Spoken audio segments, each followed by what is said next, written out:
Welcome to the Portage County Safety Council podcast. We hope you enjoyed today's safety chat.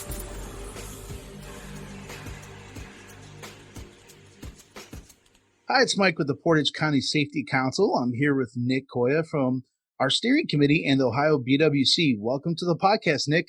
Hey, Mike, how are you doing today? Fantastic. So, Nick, you're here to talk about the root cause of workplace injuries. What are some root causes of workplace injuries that you see out there? You know, one of the big problems I see when we're looking at accident investigation is that oftentimes we attribute injuries to a single causal factor, the employee themselves. We don't look at the other causal factors that exist in the workplace. We just target in on the human behavior. The employee wasn't paying attention. It was a lapse in judgment. They didn't follow policy and procedure, something to that effect.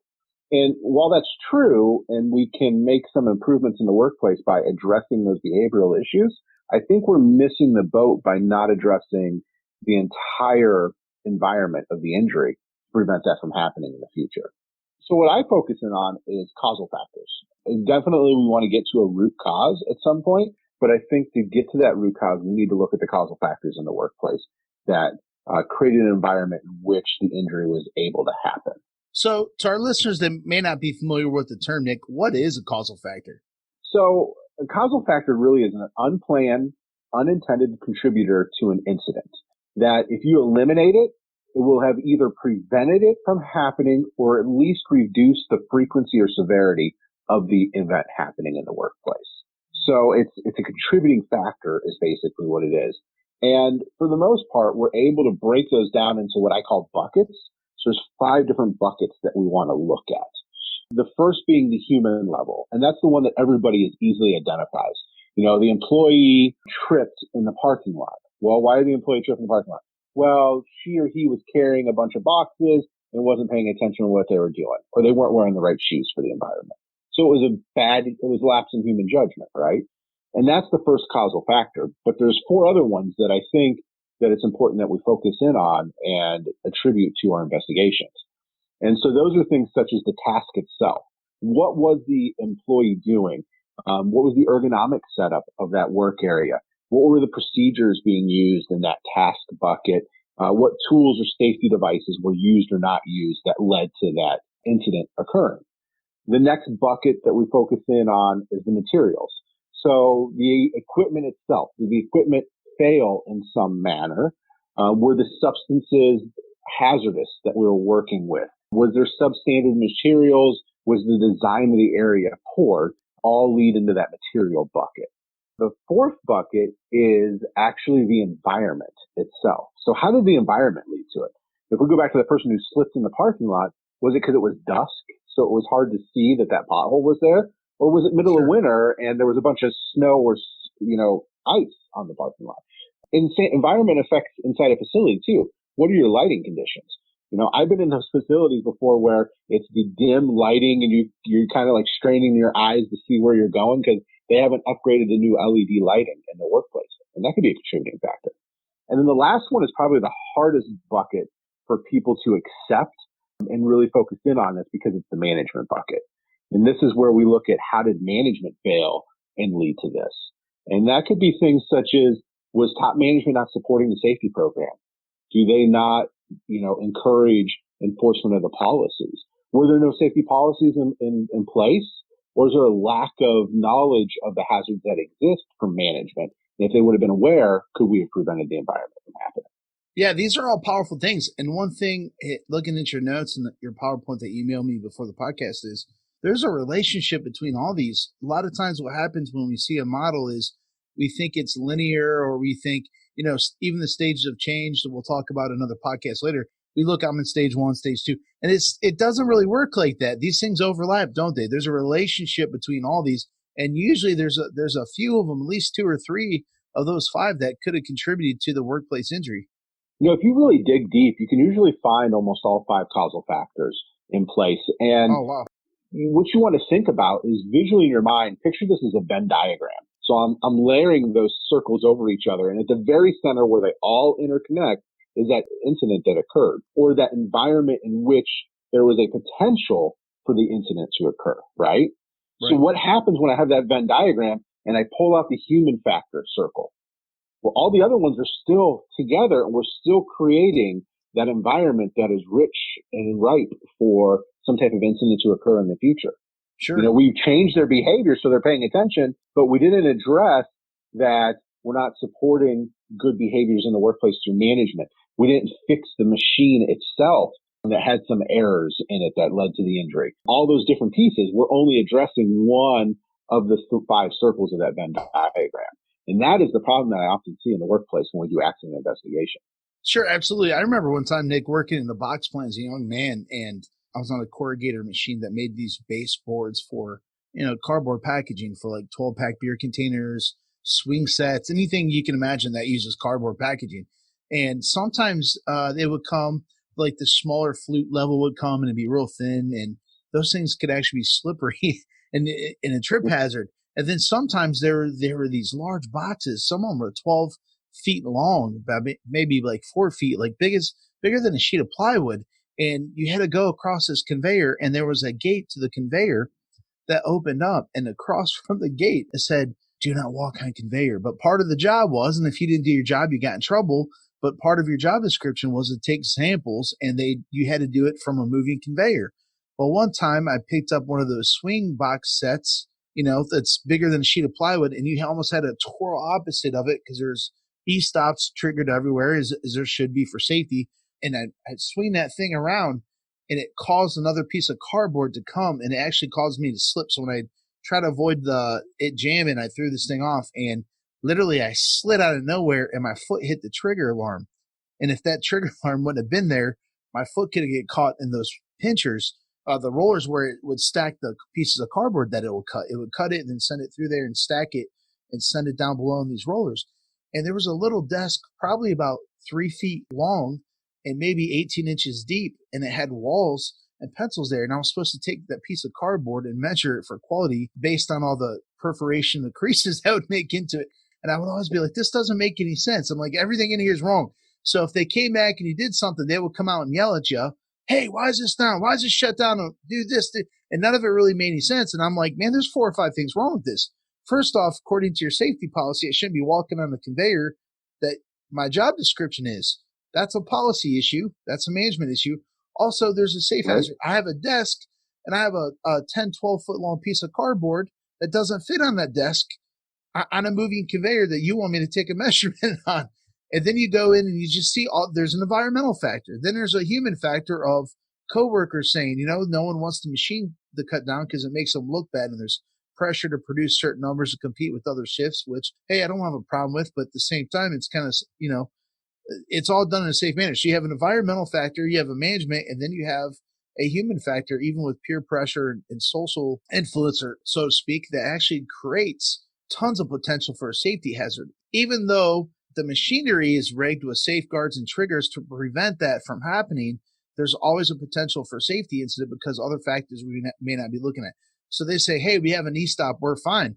But you still have the human side of it with your peer pressure from your coworkers. You have the management side threatening to fire you and write you up. And then you have even your job description, like you said, the task, the environment's unsafe. And then the task has you, it would have been better for me to take that down on the flat ground with the open desk to take the measurements in another facility, which is completely possible. And so I could totally see this in play in so many different areas. That's the whole idea. Is a situation like this, we're able to find 5 different causal factors, and then we can get into the 5 whys, which we'll talk about here in a little bit. But we start to dissect those causal factors and identify those issues. Because here's the thing. It's not only about solving that one injury that happened. Okay. We want to solve that to prevent that. But if I ask good questions, and, let's say that you got hurt at that packaging plant in this scenario, and we did this, I could go, well, we also could potentially have back injuries because it's a poor ergonomic setup in the future. Right. So let's solve those 100 issues that may potentially happen down the road. We identified that, top management saying we have to have these safety protocols, but frontline management is saying that production is so important. There's a disconnect in management that's going to lead to other problems throughout the plant. How do we have those conversations and start to fix those? So it's not only about solving the root cause of that initial incident, which is our original goal, but if a company really adopts and starts to dig into this, they can start to create an environment and change the culture to have a much safer environment by really digging through this. In fact, Nick, it's almost like we chase our own tail. We beat ourselves up. We war against ourselves when trying to improve our safety performance. And sometimes it's almost like we're so in a hurry to get back everything going and get the production numbers up. And we almost take this lazy approach to it where it's so much easier to blame an individual or blame a machine or blame a manager instead of really taking a deep look at it and getting to all the issues, not just one factor. I'm sure there's several incidents where it was a human factor. Someone gets hit by a tow motor, but right. Are the tow motor lines marked out? Did he honk coming around? There's so many different factors in there. And sometimes it almost comes off like it's just, they say water runs to the lowest place. It's just easier just to say, right. Point the finger at someone, blame that, and move on without saying, let's look deep in this. Let's slow down. Okay, we'll take care of the human side, but let's look deep at the issue, especially if it's a reoccurring problem or a reoccurring near miss. Would you find that to be true from your experience? Well, yeah. And I think the other issue that exists with that is the idea of when you dissect this, you're going to create a lot of work for yourself and other managers. It's easy to just say, hey, it was a behavioral issue or it was a machine guarding issue. We put a new guard on there. We don't look at the other areas. If you truly dissect this, you're going to end up with at least 5 different projects that are going to need fixed. Right. And that seems like it's an enormous task and it's almost overwhelming at first. But my theory is this. Would I rather take on this enormous task up front and fix all 5 of these areas and prevent tons of injuries and make my life easier down the road, or continue just grabbing one here, grabbing one there with an increased number of injuries happening during that time period? So you put a lot of work in up front, but then the end result is it's an easier to manage program in the long run. So this is not about the short game. This is getting into the marathon of safety investigation and safety culture change. I think you said a key word there, safety culture. I've heard someone, we had this conversation not that long ago. Someone on LinkedIn kind of knocked the whole safety culture thing. And I'm seeing what he was saying, and some other people are commenting. Some people are supportive of the idea of focusing on safety culture somewhere. What I realized was some people were misinterpreting what the meaning of culture actually is. What they were typically complaining about was people talking the talk but not walking the walk. They were talking about campaigning, not culture. So there's a difference between communicating, campaigning, safety this, safety that. Put your posters and T-shirts and have your little potluck dinner and have a little party. That's fantastic. But that's not safety culture. That's campaigning. Big difference, isn't it, from safety culture? Safety cultures is the norms, the belief systems, the everyday view of how you do work. It's not just even what the rules are. And so you can't change culture just by policy. Is that a factor? Yes. You can't just do it through campaigning. And so sometimes safety culture gets a bad rep because they're confusing it with campaigning. They're saying this different stuff, but really, if you want to change the culture, you got to hit all 5 of these areas, right? Yep, this is all part of that culture change. And when employees start to see you dissecting these injuries and, like I said before, the hardest bucket to deal with is the management issue. And when management steps forward and says, hey, Johnny got hurt today and we've dissected this, and these are the 5 things we're going to implement to prevent this in the future. And one of them is holding ourselves accountable or changing one of our policies or, really following through on what we say as management. What type of message does that echo through to the company? That's much different than the manager coming out and saying, hey, safety's number 1 here. It's important. Now go produce. It's different when they take ownership in what happens in the company and actually take action based on that ownership. Because the other part of this is once you go through a 5 why type of questionnaire with these causal factors, I then set up an action plan, both short term and long term. What are we going to do today to fix this? And what are we going to do in the long run?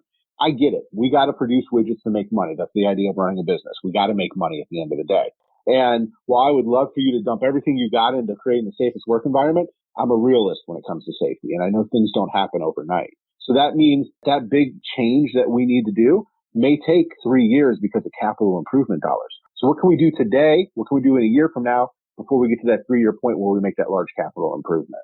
And Nick, we're going to talk about this in another podcast in regards to change. But literally, we did an entire podcast on this, episode 137, if anyone's interested in it, literally on the diffusion of innovation model. And to put it in plain language, embracing the long view for safety. Safety is not, let's do a campaign for 3 months and cross our fingers and hope we get lucky. It's not that. It's Are we continually looking to improve? Are we adopting these things like a habit? Just like I do, I start a routine, it eventually becomes a habit in our personal lives. In the same way, are we really embracing the long-term view of safety, of continuous improvement? We do that for TQM, quality management, but do we do it for safety?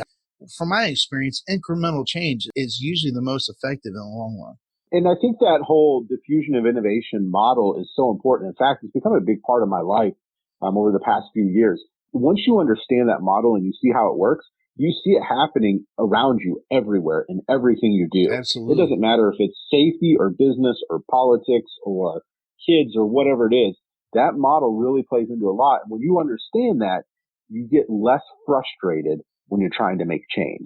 And making successful change is about adopting and understanding that model. Right. It comes down to that old boiling frog parable, which I hope no one's ever tried this.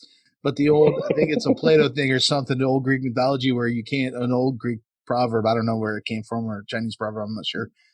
One of those proverbs, smart people from the old days, you can't boil a frog by throwing it into boiling water because it'll jump out. But if you put it in a pot and you, again, don't try this at home, probably go to jail for this nowadays, thank goodness, but you put a frog in there and then you start to slowly simmer that thing and then allow the temperature to go up over time. The frog is not resistant to what you're trying to do to it. Now, in terms of safety, if you come in with we have this new turnkey operation, we slap it down, this is what we're going to do. People are going to go berserk. That's a lot of change in a short amount of time. And so if you implement incrementalism, we're going to change these couple things here, and you start to see a gradual effect and continually test it and evaluate what this is working, this is not, and all these different things. It tends to be more effective for the long run. And this, the whole idea of causal factors allows you to give a starting point to changing culture in your company. Because, I often get that question too. Where do I start, Nick? I'm a brand new safety person here. Where do I start? I see 10,000 things happening. Let's start dissecting some incidents and let's look at those near misses or accidents that have happened here recently. Let's dissect those and start to come up with plans of actions based on those, because this is going to have an overlapping effect. That task or management or environment issue isn't just related to this injury. It's related to tons of injuries. It's just the stars haven't aligned perfectly to create that incident yet. So let's eliminate that from the diagram.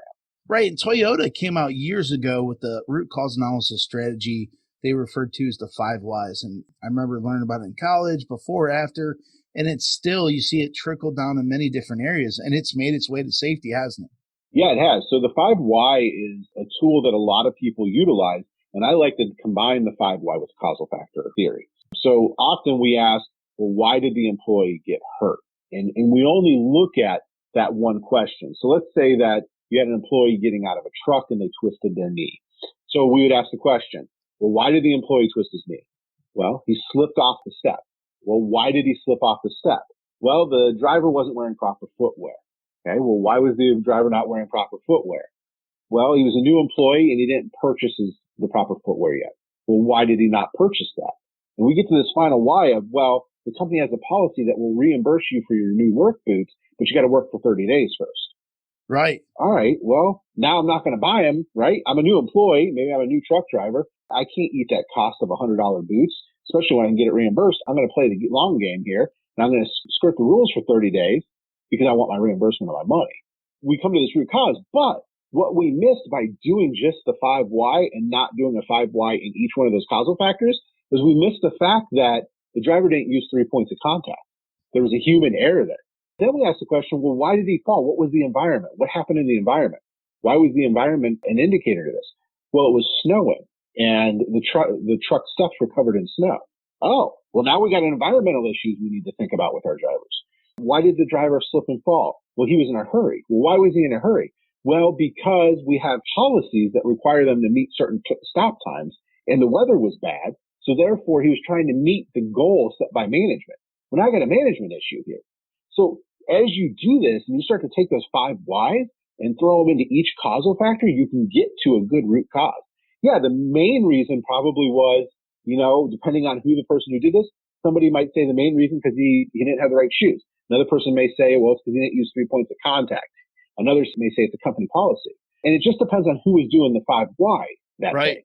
But if we force everybody into those 5 causal factors, with doing the 5 whys. Now we get everybody. We get all those flavors brought to the table. That's fantastic because exactly every time I've heard, and maybe it's even with the language or root cause, just using that language, what it does is it tells our mind, I just want to get to the bottom of it. Think about how often we do that. I want to get to the bottom of this accident. Someone got hit with the tow motor. I'm going to get to the bottom. We're going to get to the bottom of this. You know, the manager comes in, the boss comes in. So even if you use root cause analysis, which is a really powerful tool in the 5 whys, if we're not careful, we always go to okay, it's a policy issue, but it's not only a policy issue because the dude didn't have 3 points of contact. Was there a surface? Was he using a ladder? Was there something wrong, with the platform that he used to climb into the truck, or did he use a gate? There's so many different things. So you really need to get to the issue at each particular level if you want to see full whole change. That's brilliant, Nick. So I'm sure there's other people that may have said it, but you're the first person I've heard say in this context. So if you're listening to this, really take that in every single level, because we always do it at the end user, right? Or around the production line. The guy don't have his hearing aids. He loses his hearing. Well, why is the machine? Can it be muffled? There's a whole different levels. Well, we never even thought about that. Why didn't you think about it? So I think of it as like a hand. As you're talking, I think, you see those those things when you're a kid, it looks like a starfish. And I'm not telling you safety managers to go to your safety starfish, but it sounds funny. But think about your hand. You got 5 levels. However level you want to tie it to remember this. You have those 5 factors. You got 5 fingers to easily remember this.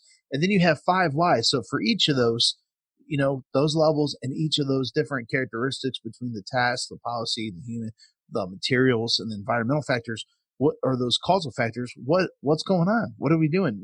How do we get to this? And how do we tie it together and improve that safety culture and safety performance? I tell my customers, do one of 2 things when you're going to do this. When you're in that room and you're brainstorming this, and you're trying to come to those 5 whys, I don't care if it's sticky notes or a whiteboard, write your 5 causal factors up there and then start working your why categories underneath of those. In fact, part of my accident investigation program that I put together for customers, one of those pieces is part of their packet of the investigation is an action plan sheet at the end that has the 5 causal factors and short-term and long-term goals and an assignment of who's going to do those at the end, so that they have to complete that form as part of their accident investigation. It's right there in front of them. But we work it out on that larger whiteboard as we talked about. The other thing that I want to say about the 5 whys, I think it's a great idea, but it's a catchphrase. And this is where a lot of people get caught up. They think they have to ask why 5 times. Sometimes it's only 2 or 3. Right. Sometimes it's 8 whys. Good. It's not just always 5. You don't get to 5 or stop, or you don't, pound your head off that proverbial wall trying to get past number 3, because there is nothing past number 3 for that question. Right. It's just sometimes. It's just a catchphrase. But a lot of people get caught up in that 5 why. How do we get to that 5th why? So the basic one that I use for them is it'll list all the causal factors, and then within those causal factors, it'll say task, material, environment, human, management process, and then it'll say factors, and that's where we're putting those why pieces in there. And then there's an action plan that's just short-term and long-term. What are we going to do to fix each of these causal factors that we identified? And then we have an assignment and completion date, because I am a huge proponent of scorecards, visual monitoring of what we say we're going to do. And I like to take that form itself and go plaster it out on the safety bulletin board, so that the entire factory sees what we're talking about. You know what? Hey, things happen. Mistakes happen. We're going to fix them. But I think when you start being transparent and putting that information out, that starts to change culture too, because they see that you're serious about it, and it holds you accountable. Yeah. Is there some sort of mechanism for a follow-up? So, a lot of times you see this, they have safety committee meetings. I've been a part of those before in the past, where you go through the rundown and then you get a to-do list and you kind of put those requests out for the people responsible, whether it's a maintenance guy, whatever that looks like. And then everyone just kind of forgets about it, and then it doesn't get done.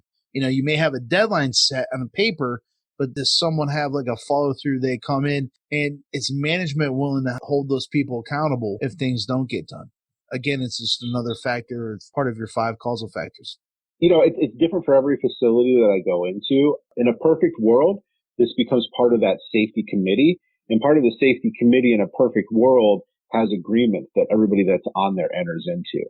So if I'm going to be the representative for the shipping dock because I work in shipping and receiving, I'm going to sign an agreement that says that when I'm assigned things, I'm going to complete the work.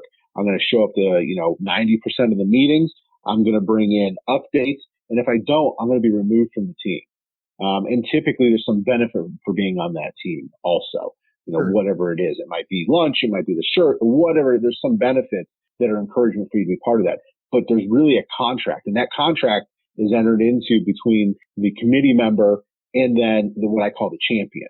The champion is that management representative who will go to bat at the board with you. So while it's great to have your production manager be there, is he the person that's sitting in the boardroom, or is your vice president going to be your champion?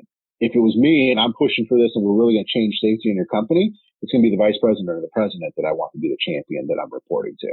What I like about this model is it takes it out of this binary yes, no, right, wrong kind of thing and makes it a part of, like, at some point it makes it part of the actual behaviors, which we use the word culture, but trying to stay away from that. It literally just becomes part of your constitution, if you will, your unspoken rules of engagement, how you just do business and life together in your facility at work.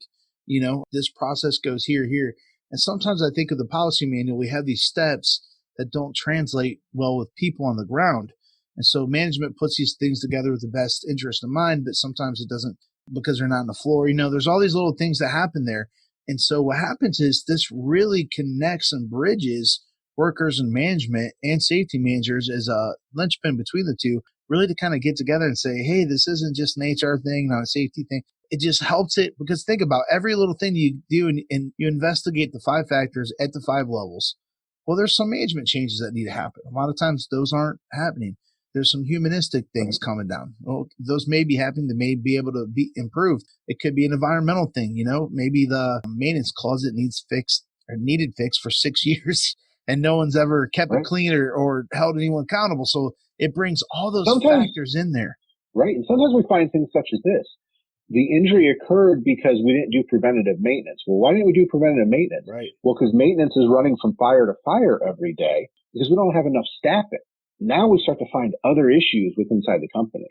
And it helps us kind of tear back those layers of the onion and make things better. And there's one other really important point that I always like to leave people with, and I want them to really, you take anything from this, no matter what. I'd love to see you do causal factors and the 5 whys in each one of those. But the one thing that I think you can take away from all of this that I tell my customers, my clients, and those in my classes is this. This accident investigation is about finding facts, not faults.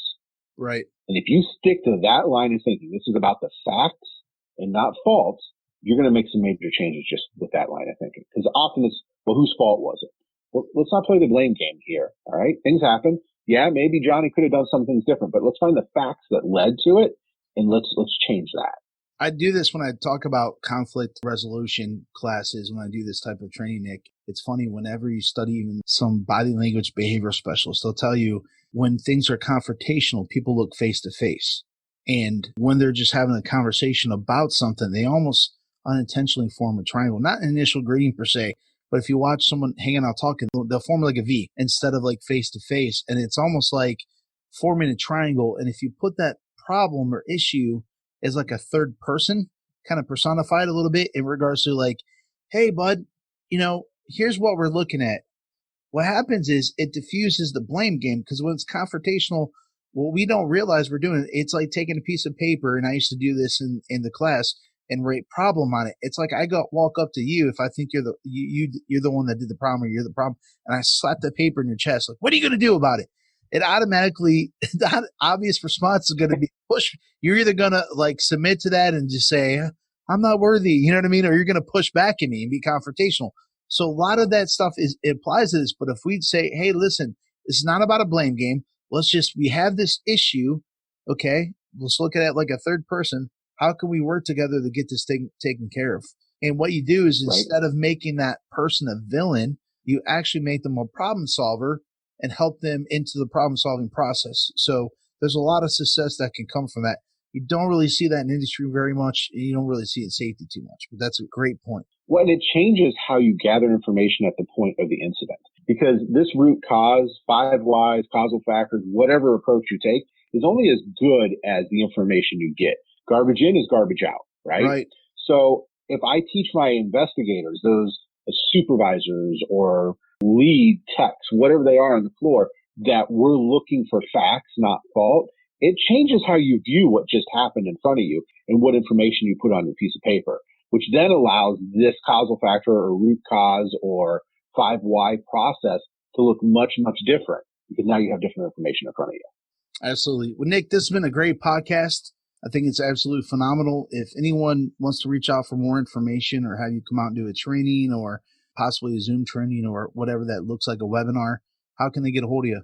So they can reach out to their local Ohio BWC service office. They can connect there. They'll assign them to their assigned representative. You can do that right on our website at BWC. To our members and listeners, thanks for listening. Everyone out there, be safe. Thank you for listening. We hope you enjoyed today's podcast. For more episodes, check us out on iTunes, Spotify, Google Play, Podbean, or Stitcher. To get new episodes sent directly to your phone or smart device, be sure to subscribe. To learn more about how your company can earn up to a 4% Ohio BWC premium rebate by becoming an active member of the Portage County Safety Council, please visit our website at www.portagecountysafetycouncil.wordpress.com. The preceding information is for entertainment purposes only. Views expressed may not reflect the views of any affiliated or sponsoring individuals or organizations. Listeners should carefully weigh information provided and seek advice from an appropriate professional before implementing. Listener discretion is advised.